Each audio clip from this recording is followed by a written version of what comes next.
मित्रांनो, ठरलं तर मग या मालिकेमध्ये अर्जुन हा खूप डिस्टर्ब असतो, कारण मधुभाऊ जेलमधून सुटल्यानंतर आता सायली ही कायमच्या आश्रमात राहायला निघून जाणार असते. म्हणूनच चैतन्य आता अर्जुनला एक पर्याय सुचवतो की मधुभाऊंची जेलमधून सुटका करण्यासाठी मधुभाऊ जर आश्रमात नसतील तर सायली वहिनी या घरातून निघून जाणार नाही. आता असं म्हटल्याबरोबर अर्जुनला मोठा धक्काच बसतो आणि त्या दोघांचं नेमकं बोलणं सायली ऐकते. तर मित्रांनो, मालिकेमध्ये नक्की काय घडणार हे आज आपण पाहूयात. घरातील सर्वजण नाश्ता करत असतात तर सायली आता मार्केटमध्ये निघालेली असते. अर्जुन तिला सारखा म्हणतो की मी तुला सोडायला येतो, पण सायली नकोच म्हणते. अर्जुन सारखा हट्ट करतो, म्हणूनच चैतन्य त्याची गंमत करत म्हणतो, अर्जुन अरे आपलं ऑफिस ऑपोजिट साईडला आहे आणि आपल्याला एक महत्त्वाची मीटिंगसुद्धा आहे. अर्जुन म्हणतो आपण मीटिंग नंतर घेऊ. मग आता प्रताप हे ऐकतो आणि म्हणतो, चैतन्य अरे मीटिंग वगैरे होत राहिले, परंतु अगोदर रोमांस महत्त्वाचा आहे. आता प्रतापच्या तोंडूनच असं बोलणं ऐकल्यानंतर सर्वजण खूप हसत असतात. तर सायली आणि अर्जुन हे दोघेही एकमेकांकडे पाहून गोड लाजतात. पुढे विमल म्हणते, सायली ताई मी तुम्हाला मगाशीच म्हटलं होतं ना की मी जाते म्हणून, द्या इकडे मी जाते. तेव्हा सायली म्हणते, नको विमलताई तुम्ही आराम करा, मी पटकन येते जाऊन. असं म्हणून ती अर्जुनला म्हणते, माझी मी जाते, तुम्ही नका ना काळजी करू. तेव्हा अर्जुन आता काहीच बोलत नाही. पुढे ती म्हणते की आई मी जाते. हा कल्पना म्हणते लवकर ये. सायली हो म्हणून लगेच मार्केटमध्ये जायला निघते. तेव्हा चैतन्य अर्जुनजवळ येतो. तेव्हा तो म्हणतो, अर्जुन सर मग आपण निघायचं का? अर्जुन म्हणतो की हो. असं म्हणून ते जायला निघतात. कल्पना म्हणते, अरे तू आजसुद्धा नाश्ता केला नाही आहे, तू काहीतरी खाऊन तरी जा. अर्जुन म्हणतो, नको मम्मा भूक नाही आहे मला. तेव्हा सायलीने डबा केलाय तो घेऊन जा अगोदर. तेव्हा विमल आता त्या दोघांनाही डबा देते. तर ते दोघेही ऑफिसला जायला निघतात. दुसरीकडे महिपत हा घरातच एरझऱ्या घालत असतो आणि अर्जुनने ज्या प्रकारे त्याच्या तोंडावर स्टे नोटीस फेकली होती ते सगळे काही प्रसंग त्याला आठवत असतात आणि मग त्याला राग आलेला असतो. त्यातच त्याला आमदार साहेबांचा फोन येतो. तेव्हा काय सेवा करू तुमची, असं महिपत अगदी साळसूतपणाचा आव्हानून विचारतो. मग आमदार साहेब म्हणतात, केली तेवढी सेवा ना पुरे आहे, आता आमच्याच तोंडाला फेस आलाय. त्यावेळी महिपत जरा घाबरतो आणि विचारतो, काय झालं आमदार साहेब? पुढे आता आमदार साहेब म्हणतात की कसं आहे ना, मी तुम्हाला मदत करायला गेलो आणि तुम्ही आमचंच तिकीट कापायला निघालात. तेव्हा महिपत अगदी शांतपणे विचारतो, अहो काय झालं साहेब, सांगा ना मला. त्यावेळी काय झालं म्हणजे, अहो तुमचं लाचखोरीचं प्रकरण सगळीकडे कळलंय, आमदार साहेब म्हणतात. अहो जज साहेब पकडले गेले खरं, परंतु तुमच्या व्हिडिओमध्ये तुम्ही माझं नाव घेतलं म्हणे. त्याचवेळी महिपत म्हणतो, अहो नाही नाही साहेब, मी तुमचं नाव घेतलंच नाही आहे, अगदी कुठेच घेतलं नाही. त्याचवेळी कुठला तरी आमदार इन्व्हॉल्ड होता हे सर्वांना समजलंच ना. हे सगळं काही माझ्या मतदारसंघात समजायला कितीसा वेळ लागेल, म्हणून यापुढे तुम्ही तुमचं तोंडसुद्धा दाखवू नका मला. त्याचवेळी महिपत म्हणतो, असं करू नका साहेब, कारण पुढच्या महत्त्वाच्या कामांसाठी आमची मदत लागणारच आहे ना. हा आमदार साहेब म्हणतात, मिळणार नाही असं म्हणून ते आता खूप चिडतात. त्यावेळी महिपत म्हणतो, आम्ही आपली पार्टी करत बसलो होतो, परंतु काय झालं ना, त्या अर्जुनने कुठून व्हिडिओ काढला काय माहीत. तेव्हा तो अर्जुन एवढा हुशार वकील आहे याची तुम्हाला जराही भनक नाही का? खूप यशस्वी वकील आहे आणि मला त्याच्या आडवं जायचंच नाही. तुम्ही जर शहाणे असाल तर त्याच्यापासून जरा सांभाळूनच राहा, असा आता आमदार साहेब सल्ला देतात. त्यावेळी असं म्हणून ते लगेच फोन ठेवतात. पण आता महिपत इकडे खूपच चवताळतो आणि म्हणतो की मिस्टर सुभेदाराला आडवं जायचं नाही का, पण त्याने तर माझ्या आयुष्याची अगदी धिंडवडे काढलेत. की त्याच्या आयुष्याचा तमाशा केला तर माझं नाव महिपत शिकरे सांगणार नाही. आता अर्जुनने असं काहीसं केल्यामुळे महिपत हा खूपच चिडलेला असतो. दुसरीकडे आता अर्जुन चैतन्य ऑफिसमध्ये असतात, पण अर्जुनचं लक्ष कशातच नसतं. म्हणूनच तो सारखा आता सायलीला फोन करत असतो. त्याचवेळी आता चैतन्य मात्र आपल्या कामात व्यस्त असतो आणि पुढल्या कोणत्या केसेस आहे हे सांगत असतो. त्याचवेळी अर्जुनचं लक्ष नाही हे त्याला समजतं. तेव्हा चैतन्य म्हणतो, कसं आहे ना, अरे त्यांना त्यांचं काम करू दे ना, करतील त्या रिटर्न कॉल. तू एवढा रेस्टलेस का होतोय? मग आता अर्जुन म्हणतो तुला नाही समजणार चैतन्य ते. तेव्हा चैतन्य आपला गप्प बसतो. मग नंतर अर्जुन पुन्हा पुन्हा सायलीला कॉल करतो. इकडे सायली अर्जुनचा आलेला तो कॉल पाहते आणि कॉल रिसीव करत विचारते काय झालं? तेव्हा अर्जुन विचारतो अहो किती वेळ झालाय मी तुम्हाला कॉल करतोय, कुठे आहात तुम्ही आणि कॉल का रिसीव करत नव्हता? तेव्हा सायली म्हणते तुम्ही मला माझं काम करून द्याल तर मी घरी जाईल ना, एवढं काय त्यात, मला माझं काम करू द्यात. तेव्हा अर्जुन म्हणतो तसं नाही, तुमची काळजी वाटली म्हणून कॉल केलाय. सायली म्हणते अहो मी मार्केटमध्ये तर आली, कुठे बाहेर गेलीये का? मगापासून एवढ्या वेळा तुम्ही कॉल केले ना की मला भाजीसुद्धा धड घेता आली नाही. मग अर्जुन म्हणतो ठीक आहे, बरं घरी गेल्यानंतर तुम्ही कॉल करा हा एकदा. तेव्हा सायली म्हणते का बरं? अर्जुन म्हणतो करा तर एकदा कॉल, घरी पोहोचल्या तर मेसेज किंवा कॉल करा. तेव्हा ठीक आहे असं सायली म्हणते आणि फोन ठेवते. मग स्वतःशीच पुटपुटत असते की यांचं पण ना कधी कधी समजतच नाही, एवढी अति काळजी करणं चांगलं आहे का?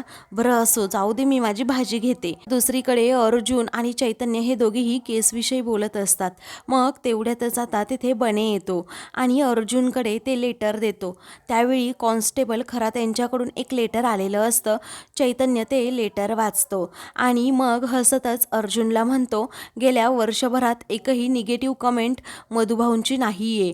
तेव्हा अर्जुनला खूप छान वाटतं आणि मग तो नंतर म्हणतो याचा उपयोग आपल्याला मधुभाऊंना बेल मिळवून देण्यासाठी होईल, आपल्यासाठी खूप मोठा पॉझिटिव्ह पुरावा आहे. तेव्हा चैतन्य म्हणतो हो बरोबर आहे. त्यानंतर इकडे अर्जुन आणि चैतन्य हे दोघेही जेवण करत असतात. मला भाजी वाढ ना असं अर्जुन म्हणतो. चैतन्य आता लगेच उजव्या हाताने भाजी वाढू लागतो. आता तो जेवत असतो ऑलरेडी म्हणून त्याचा हात तो खरकटा झालेला असतो. अर्जुन म्हणतो एक मिनिट, उजव्या हाताने कधीही भाजी वाढायची नाही आपण जेवण करत असताना, डाव्या हाताने वाढ बरं. पण तू त्या हाताने जेवतोस ना, अपोजिट हाताने तू आता भाजी वाढायची आहेस. ती चैतन्य आता अर्जुनकडे पाहतच राहतो आणि ही ट्रिक कोणाची आहे असं विचारतो. तेव्हा ऑफकोर्स मिसेस सायलींचीच आहे असं अर्जुन म्हणतो आणि जेवण करता करता त्याला काहीतरी आठवतं म्हणून तो लगेच आता 2-3 फाईल घेतो आणि फाईल घेतल्यानंतर तो चैतन्याला म्हणतो एक महत्त्वाचा पुरावा आहे माझ्याकडे. तेव्हा चैतन्य म्हणतो अरे असं काय झालं, तू एवढा घाईत उठला, ह्या फाईल्स घेतल्या, काही आहे का इम्पॉर्टंट? अर्जुन म्हणतो हो खरंच खूप महत्त्वाचं आहे. असं म्हणून तो आता विचारतो चैतन्य मला एक सांग, हे बघ तू कोणत्या हाताचा सर्वात जास्त वापर करतो काम करण्यासाठी किंवा जेवण्यासाठी सुद्धा? चैतन्य म्हणतो अरे मी उजव्याच हाताचा वापर करतो. तेव्हा अर्जुन म्हणतो बरोबर, मग आता माझ्याकडे असे काही रिपोर्ट आहेत ना, फॉरेन्सिक रिपोर्ट, मला एकदा मिसेस सायलींनी एक क्लू दिला होता तेव्हा मी ते रिपोर्ट काढायला दिले होते आणि त्या रिपोर्टनुसार हे उघडकीस झालंय की विलासवर चालवलेली गोळी ही उजव्या हाताने चालवली गेली होती. विलास मर्डर केसमध्ये असं म्हणतात की मधुभाऊंनी ती गोळी चालवली, परंतु सायलीने मला सांगितलंय मधुभाऊंच्या उजव्या हातामध्ये एवढा जीवच नाहीये की ते एखादी वस्तू उचलू शकतात किंवा ते पिस्तूलने गोळी मारू शकतात. तेव्हा चैतन्याला धक्काच बसतो. त्याने विलासवर चालवलेली गोळी ही उजव्या हाताने चालवलेली असते. त्यामुळे आता ते दोघेही शॉकमध्ये असतात. चैतन्य आता म्हणतो अर्जुन हे तर खूप महत्त्वाची होती रे न्यूज आणि खरंच यामुळे खूप मोठा आपल्याला पुरावा सापडलाय.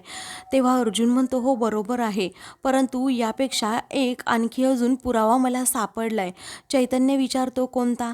तेव्हा अर्जुन म्हणतो दाखवतो हा. असं म्हणून तो आता त्या फाईलमध्ये सगळ्या काही गोष्टी चैतन्याला दाखवू लागतो की विलासच्या खुनाची वेळ आणि त्यानंतर विलासला मदतीसाठी केला गेलेला कॉल. तेव्हा चैतन्य ते सगळी काही फाईल अगदी व्यवस्थित वाचतो. तेव्हा तो तर शॉकमध्येच जातो आणि म्हणतो विलासच्या मर्डरची वेळ आधीची आहे आणि पोलिसांना जो मेसेज गेला आहे ती वेळ नंतरची. तेव्हा अर्जुन म्हणतो हो बघ तू यामध्ये किती तफावत आहे. दोन्हींचं एवढं डिटेल टायमिंग आपल्याला कधीच मिळालं नव्हतं, आत्ता ते मिळालंय. हे सगळे काही पुरावे मिळण्यासाठी मी त्यांच्या मागे लागलोच होतो आणि आता या रिपोर्टचा आपल्याला नक्कीच उपयोग करून सुद्धा घेता येईल. हा चैतन्य म्हणतो हा खरंच खूप महत्त्वाचा पुरावा आहे अर्जुन. पुढे अर्जुन म्हणतो आपल्या हातामध्ये एवढं कॉन्क्रीट प्रूफ लागले ज्याने हे सिद्ध होईल की मधुभाऊंनी हा खून केल्याचे चान्सेस खरंच खूप कमी आहेत आणि तो मेसेज सुद्धा विलासने नाही तर दुसराच कुणीतरी केला असेल. अर्जुनला आता मनातून खूप आनंद होतो आणि म्हणतो मधुभाऊंना सोडवणं आता खूप सोपं झालं आहे चैतन्य, आणि आपण लवकरात लवकर त्यांना आता सोडवणारच आहे. तेव्हा चैतन्य म्हणतो हो अर्जुन. अर्जुन आता आनंदाच्या भरातच म्हणतो ते लवकरात लवकर सुटतील, आणि मग असं म्हणून तो आता थांबतो. चैतन्य विचारतो काय झालं. आता अर्जुन हा खूप इमोशनल होतो आणि त्याला खूप काळजी वाटू लागते. तर आता चैतन्य विचारतो बोल ना पटकन. चैतन्य आपण या केसच्या अगदी जवळ येऊन आता थांबलोय, परंतु आता जर मधुभाऊ सुटले तर मिसेस सायलीसुद्धा कायमच्या माझ्या आयुष्यातून निघून जातील आणि मधुभाऊंबरोबर आश्रमात राहतील. तेव्हा आता असं म्हणून तो पाणी पितो. त्याला खूप वाईट वाटत असतं, त्याच्या डोळ्यात पाणी येतं. मग चैतन्य म्हणतो हे बघ अर्जुन, आपण जेव्हा ही केस हातात घेतली तेव्हा तुला तर माहीतच होतं, म्हणजे आपल्याला माहीत होतं ना आपण ही केस जिंकणार आहोत आणि मधुभाऊ तर जेलमधून सुटणारच आहेत आणि मग सायली वहिनी आश्रमात पुन्हा जाणार आहे. हे सगळं माहीत असताना तू आता कशाला उगीच त्रास करून घेतोय, असं तो आता अर्जुनला समजावतो. तेव्हा अर्जुन आता इमोशनल होतो आणि म्हणतो हे मी कसं डायजेस्ट करू ना मला कळतच नाही आहे. कारण आता एकीकडे मधुभाऊ लवकरात लवकर सुटणार आहे असं मला वाटतंय आणि ते सुटणारच आहेत, आणि दुसरीकडे मला मिसेस सायलीसुद्धा माझ्या घरातून जायला नको आहेत, असं तो आता चैतन्याला म्हणतो. तेव्हा चैतन्याला देखील आता अर्जुनबद्दल खरंच खूप वाईट वाटतं. ते दोघेही आता या केसबद्दल सायलीबद्दल बोलत असतानाच सायलीचाच नेमका अर्जुनला फोन येतो. सायलीचा आलेला कॉल पाहत आता लगेच तो रिसीव करतो आणि विचारतो काय तुम्ही पोहोचलात का घरी. मग सायली म्हणते हो, पण सर मला एक विनंती करायची आहे तुम्हाला. अर्जुन विचारतो काय, कोणती विनंती. मग सायली म्हणते अहो मला मधुभाऊंना एकदा भेटायचं आहे, तुम्ही परमिशन घ्या ना मधुभाऊंना भेटण्याची. मला त्यांना लवकरात लवकर सांगायचं आहे की आपलं घर वाचलं आहे म्हणून. त्यावेळी अर्जुन म्हणतो अहो आपण दोघे नंतर जाऊयात की भेटायला. तेव्हा सायली म्हणते आपण दोघे जाऊयातच हो, परंतु प्लीज तुम्ही काहीतरी करा ना, तुम्ही परमिशन घ्या ना, म्हणजे मला भेटता येईल मधुभाऊंना लवकरात लवकर. अर्जुन म्हणतो की मी एक महत्त्वाच्या मीटिंगमध्ये आहे, मी तुम्हाला नंतर कॉल करतो, असं म्हणून तो लगेच फोन ठेवून देतो. सायली आता म्हणते असं का वागतायत हे कळतच नाही, किती पटकन यांनी फोन ठेवून दिला. ती भेटून येईल पटकन त्यांना, तरीही यांनी परमिशन दिली नाही. मला असं वाटतंय ते मीटिंगमध्ये आहेत ना म्हणून पटकन फोन कट केला असेल, परंतु घरी आल्यानंतर मी यांच्याबरोबर नक्कीच बोलेन, असं सायली आता म्हणते. त्यावेळी आता मधुभाऊंना लवकरात लवकर मी भेटणारच याचा आनंद सायलीच्या चेहऱ्यावर असतोच. दुसरीकडे चैतन्य म्हणतो काय रे अर्जुन, किती रोडली तू फोन कट केला. अर्जुन म्हणतो अरे मला माहीत होतं पुढे त्या नक्की काय बोलणार आहेत ते, म्हणून मी पटकन फोन कट केला. मला कळतच नाही चैतन्य मी नक्की कसा वागू, कारण मला दिसतंय की मिसेस सायली या आश्रमात पुन्हा जाणार म्हणून किती खुश आहेत आणि त्या गोष्टीचा आनंद मलाही होतोय. आणि त्यानंतर एका गोष्टीची भीतीसुद्धा वाटते की जर मिसेस सायली आश्रमात राहायला निघून गेल्या तर माझं लग्नच संपेल आणि प्रेम पण, असं म्हणून तो खूपच इमोशनल होतो. आता याचं कसं सोल्युशन काढू ना चैतन्य कळतच नाहीये. सायली आता निघून जाणार या काळजीने अर्जुनचा चेहरा पार अगदी पडलेला असतो. दुसरीकडे आता प्रिया झोपण्याची तयारी करते. तेवढ्यातच प्रतिमा आता तेथे जाते आणि आपलं अंथरूण टाकते. तर प्रतिमा म्हणते तन्वी. मग आता प्रिया लगेच विचारते आई हे बघ तुला त्रास होतोय ना मोबाईलचा, मी जाऊ का मग माझ्या रूममध्ये. तेव्हा मला कोणताही त्रास होत नाहीये, मला जरा तुझ्याशी गप्पा मारायच्यात, बोलायचे, असं प्रतिमा आता म्हणते. तेव्हा प्रियाला आता जरा धक्काच बसतो. ती विचारते काय आई, अगं माझ्याशी बोलायचंय तुला, गप्पा मारायच्यात. तेव्हा ठीक आहे असं आता प्रिया हसतच म्हणते बस ना तू इथे बस. तेव्हा आता प्रतिमा तेथे बसते. प्रिया आता विचारते तुला माहीत आहे ना की मी तुझी मुलगी आहे म्हणून. प्रतिमा म्हणते ते माहीत नाही, परंतु सगळे म्हणतायत तर खरंच असेल ना हे. प्रिया म्हणते काही हरकत नाही आई, तुझी स्मृती आली ना मग तुला सगळं काही आठवेल. त्यावेळी प्रतिमा म्हणते आपण लहानपणी काय काय करायचो हे मला तू सांग ना, म्हणजे कुठे फिरायला जायचो का काय, तुला आठवत असेल ना सगळं. आता प्रियाला घामच फुटतो, आता काय बोलावं सुचत नाही. तेवढ्यातच रविराज तेथे येतो आणि दरवाजातून सगळं त्या दोघींचं बोलणं ऐकत असतो. त्यावेळी प्रिया आता पुढे म्हणते आई अगं आत्ता जरी मी तुला आठवत नसले ना तरीही लवकरात लवकर मी तुला आठवेल की मीच तुझी मुलगी आहे म्हणून. मी त्यासाठी खूप प्रयत्न करेन आई. त्यावेळी प्रतिमा आता हसतच हो असं म्हणते. दुसरीकडे सायलीसुद्धा झोपण्याची तयारी करते. दोघांच्यामध्ये उशा ठेवत असते. अर्जुन मात्र आता पुस्तक घेऊन बसलेला असतो, पण तो सारखा सायलीकडे पाहत असतो. त्याला सतत असं वाटत असतं की सायली आता आयुष्यातून जाणार. अर्जुन सारखा सारखा तिच्याकडे पाहत असतो. तेव्हा सायली आता त्याच्याजवळ येते. मग त्याला विचारते सर. तेव्हा अर्जुन आता दचकतोच आणि म्हणतो काय झालं. त्यावेळी सायली म्हणते सर अहो मला मधुभाऊंना खरंच भेटायला जायचं होतं.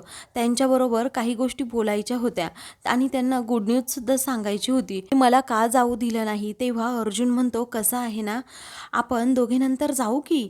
तेव्हा सायली म्हणते ठीक आहे पण मला आजच भेटायचं होतं त्यांना. अर्जुन म्हणतो ठीक आहे जाऊयात आपण. तेव्हा आता सायली म्हणते बरं ठीक आहे तुमच्या मनाप्रमाणे होऊ द्यात असं म्हणून ती बाजूला जायला निघते. तेव्हा अर्जुन म्हणतो अहो थांबा ना मिसेस सायली. सायली विचारते हां काय झालं. मग अर्जुन म्हणतो की आता मधुभाऊंच्या केसच्या बाबतीत खूप महत्त्वाचे मला 2 अपडेट्स सापडले आहेत, 2 पुरावे सापडले आहेत, म्हणजे मधुभाऊ निर्दोष सिद्ध असल्याचे. त्याचवेळी सायली म्हणते मग काय करायचं. आता मधुभाऊ सुटतील ना लवकरात लवकर. अर्जुन म्हणतो ते लवकरात लवकर सुटणारच आहेत, परंतु मला तुम्हाला एक विचारायचं आहे, मधुभाऊ सुटल्यानंतर पुन्हा आश्रम सुरू होईल का. तेव्हा सायली म्हणते हो मधुभाऊ सुटल्यानंतर पुन्हा आश्रम सुरू होईल. तेव्हा पुढे अर्जुन विचारतो मग तुमचं काय मत आहे. मधुभाऊ सुटल्यानंतर आश्रम सुरू झाल्यानंतर तुम्ही काय करणार. तेव्हा मनातच आता सायली विचार करते जेव्हा मधुभाऊ सुटतील ना तेव्हा लवकरात लवकर मी तुमच्याजवळ माझं प्रेम व्यक्त करणार आहे. म्हणजे कसं आपल्या दोघांना एकत्र राहता येईल आणि माझ्या प्रेमाचा स्वीकार तुम्ही कराल सुद्धा. तेव्हा आता अर्जुन विचारतो बोला ना पटकन. मग सायली म्हणते कसं आहे ना मधुभाऊ सुटल्यानंतर आमचा आश्रम पुन्हा सुरू होईल आणि मग माझ्यासारख्या अनाथ मुलांसाठी ती आश्रमाची दारं खुलीच असणार आहेत ना. अर्जुन विचारतो मग तुम्ही नक्की काय करणार. तेव्हा सायली म्हणते मी पण आश्रमात जाणार.